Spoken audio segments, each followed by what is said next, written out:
Welcome to This Week in Star Trek History for the week of October 21st through 27th, 2024. As always, links to the Memory Alpha Star Trek Wiki page for each subject profiled can be found in the pinned comment below. If you enjoy this video, please like and subscribe, as every such action will help Neo Blissey X Versus become the channel it deserves to be. Let's get started. On October 21st, 1970, Ernest Haller, the Academy Award-winning cinematographer who came out of semi-retirement to shoot the second pilot of the original series, Where No Man Has Gone Before, is killed in an automobile accident in Marina del Rey, California, United States at the age of 74. He was born in Los Angeles, California, United States on May 31st, 1896. In addition to Where No Man, Haller returned to Star Trek to pinch hit as an uncredited director of photography for a day of production on the third season original series episode Requiem for Methuselah, when then-regular DP Al Francis fell ill. Haller was nominated for a total of 7 Academy Awards over his career, winning for the 1939 classic Gone with the Wind, which was filmed on the same Desilu Culver, then known as Selznick Studios, studio lot, where 26 years later he shot Where No Man Has Gone Before. On October 21st, 1983, principal photography comes to an end on Star Trek III: The Search for Spock after 43 working days. The film would be released on June 1st of the following year. On October 21st, 1991, a near-final cut of the film Star Trek VI: The Undiscovered Country is screened for Star Trek creator Gene Roddenberry only 3 days before his death. In a 2016 interview for the documentary Star Trek: The Journey to the Silver Screen, director Nicholas Meyer would blame his behavior in an argument between himself, Roddenberry, and Roddenberry's lawyer Leonard Maeslish over the film's content for the decline in Roddenberry's health, leading to his death. On October 21st, 1994, reshoots for the death of James T. Kirk are filmed in the Valley of Fire State Park, Nevada, United States for Star Trek Generations. The reshoots, the death scene as it appears in the film today, were required after low audience scoring of a test screening for which the original death scene, in which Kirk is merely shot in the back by Dr. Soren, was in the film. The death scene, as originally conceived and filmed, was in the original hardback and audiobook versions of the novelization for Generations by author J.M. Dillard, while Dillard herself updated the death scene to reflect the final release version of the film for the novelization's paperback release. Back on the Paramount lot in Hollywood, principal photography wraps on the Star Trek Voyager pilot episode Caretaker after a very tumultuous 34 working days. On October 22, 1938, actor Christopher Lloyd, who played Klingon Commander Krug in Star Trek III: The Search for Spock, is born in Stamford, Connecticut, United States. He is, of course, best known for his role as Emmett L. Doc Brown in the Back to the Future franchise. On October 22, 1960, author Dafydd Ab Hugh is born as David Friedman in Los Angeles, California, United States. He is an author of acclaimed Star Trek novels, full list at the link in the pinned comment below, primarily for Deep Space Nine.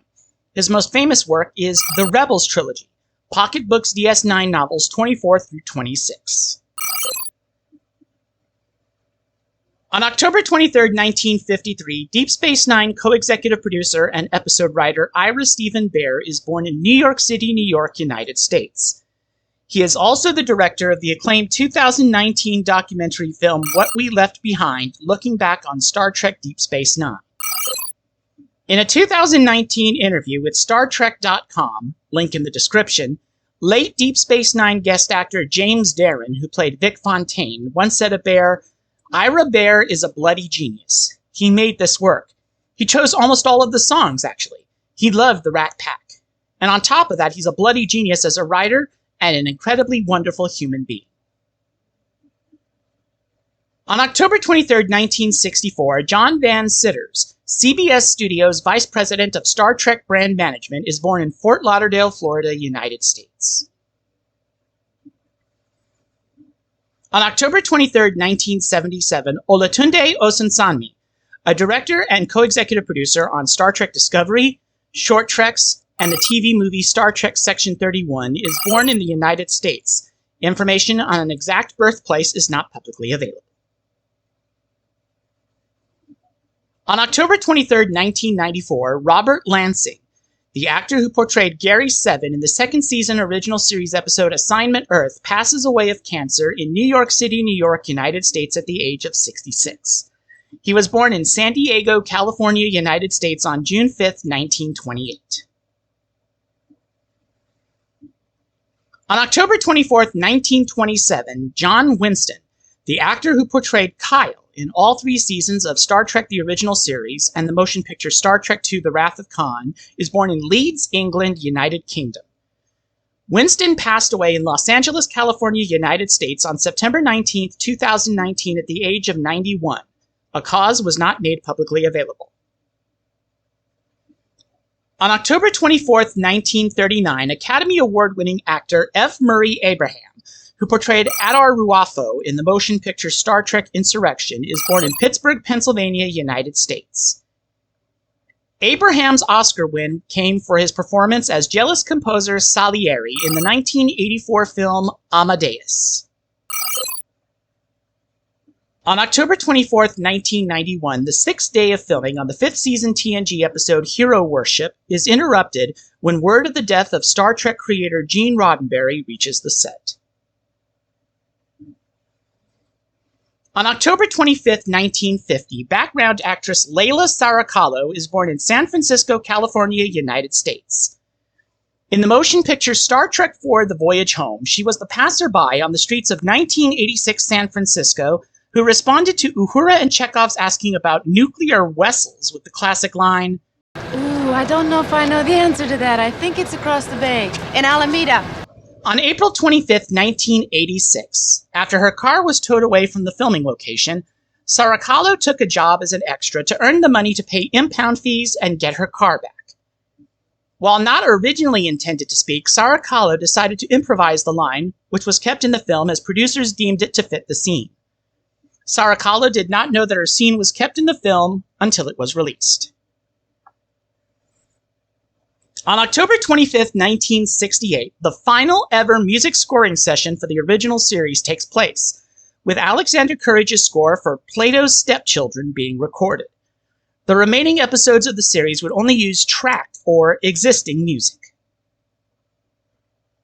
On October 25, 2013, stuntman Hal Needham, who doubled for Gary Lockwood as Gary Mitchell in the original series' second pilot episode Where No Man Has Gone Before, passes away in Los Angeles, California, United States at the age of 82.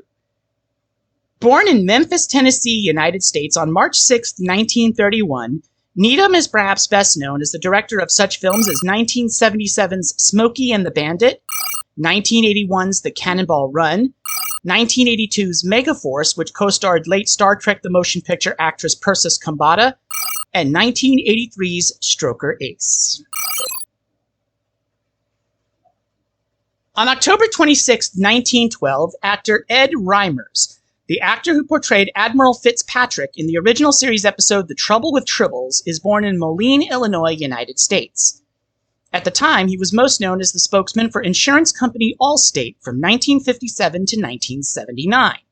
Indeed, a famous blooper from The Trouble with Tribbles has Reimers parodying the Allstate slogan, "You're in good hands with Allstate," when someone tosses Reimers a tribble. Reimers catches the tribble in his cupped hands, the symbol of Allstate, and says, "And Captain, you're in good hands with Tribble." Reimers passed away in Saratoga Springs, New York, United States on August 16, 2009 at the age of 96, and reportedly received a pension from Allstate every month until he died. On October 26, 1971, Anthony Rapp, the actor who portrayed Paul Stamets in Star Trek Discovery, is born in Chicago, Illinois, United States. Rapp is perhaps best known for being the first actor to play the character Mark Cohen in the stage musical Rent, a role he reprised in the 2005 motion picture adaptation.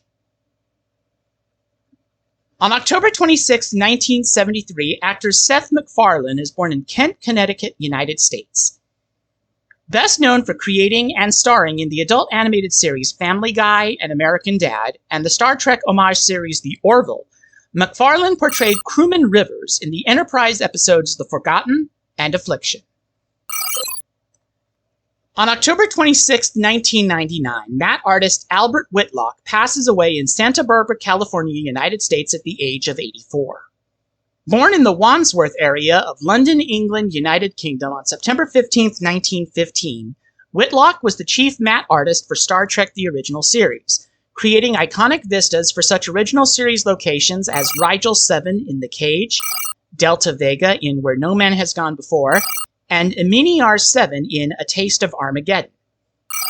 His painting of Starbase 11 for the original series episode Court Martial was later modified into a cover for Galaxy magazine in the Deep Space Nine episode Far Beyond the Stars.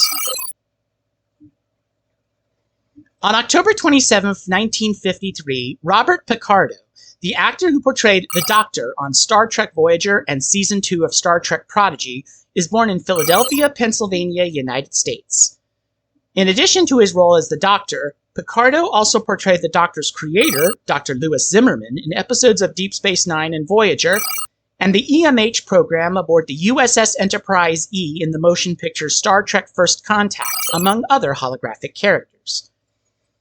Picardo also directed the Voyager episodes Alter Ego and One Small Step, and co-wrote the Voyager episode Lifeline. On October 27, 1975, Elias Toufexis, the actor who portrayed La'ak in the final season of Star Trek Discovery, is born in Montreal, Quebec, Canada. He had previously portrayed Cold, a human convict, in the first season Discovery episode Context is for Kings.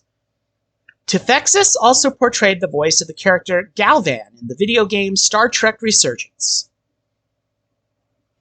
On October 27, 1983, John Warburton, the actor who portrayed the canonically unnamed Romulan Centurion in the TOS episode Balance of Terror, passes away in Sherman Oaks, California, United States at the age of 78. He was born in what is now Drogheda, Ireland on June 18, 1903. On October 27, 2008, Ray Ellis, who co-composed the music for Star Trek The Animated Series under the pseudonym Yvette Blaze, the real name of his wife at the time, passes away in Encino, California, United States at the age of 85. He was born in Philadelphia, Pennsylvania, United States on July 28, 1923. In addition to the animated series, Ellis composed most of the music for shows produced for animated series producing studio Filmation Associates, for whom he was chief composer from 1968 to 1982.